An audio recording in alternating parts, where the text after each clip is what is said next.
కువైట్‌లో ఎవరన్నా ప్రవాసులు చనిపోతే, ఆ ప్రవాస మృతదేహాన్ని కువైట్ నుంచి ఇండియాకు పంపించే పూర్తి బాధ్యత ఎవరిది? ఇంకా ఈ పంపించే ప్రాసెస్‌లో అయ్యే ఖర్చు ఎవరు భరించాలో ఈ వీడియోలో నేను మీకు పూర్తిగా ఎక్స్‌ప్లెయిన్ చేస్తాను. ఫ్రెండ్స్, కువైట్‌లో దురదృష్టవశాత్తు ఎవరన్నా ప్రవాసులు చనిపోతే, ఆ ప్రవాస మృతదేహాన్ని కువైట్ నుంచి ఇండియాకు పంపించే పూర్తి బాధ్యత మొదటిగా ఆ కఫీల్ ఇంకా వర్కర్ పనిచేసే కంపెనీది ఉంటుంది.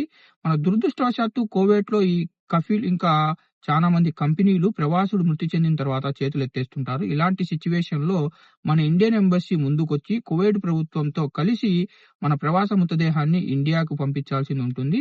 ఖర్చు విషయానికొస్తే ఇండియన్ ఎంబసీ దగ్గర ఐసీడబ్ల్యూఎఫ్ ఫండ్స్ అని ఉంటాయి.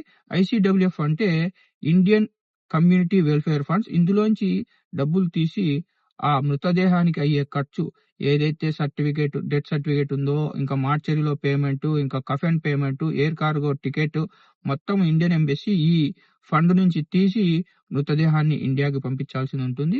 ఇంకా వర్కర్ గనక కంపెనీలో గనక పనిచేస్తుంటే ఇన్సూరెన్స్ ఉంటే, ఇన్సూరెన్స్ ఎంబసీ క్లెయిమ్ చేపిచ్చి ఆ కంపెన్సేషన్ అమౌంట్‌ని కుటుంబానికి అందజేయాల్సింది ఉంటుంది.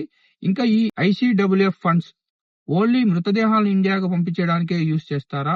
లేదంటే ఇంకా వేరే ఇతర ఏ దానికైనా ఉపయోగపడతాయా అనే దాని మీద నేను ఇంకొక వీడియోలో నేను మీకు పూర్తిగా ఎక్స్‌ప్లెయిన్ చేస్తాను. ఇంకా మీకు గనుక ఈ వీడియో ఇన్ఫర్మేటివ్‌గా అనిపిస్తే లైక్ చేయండి. ఇంకా మనం తర్వాతి వీడియోలో కలుద్దాం. Bye bye.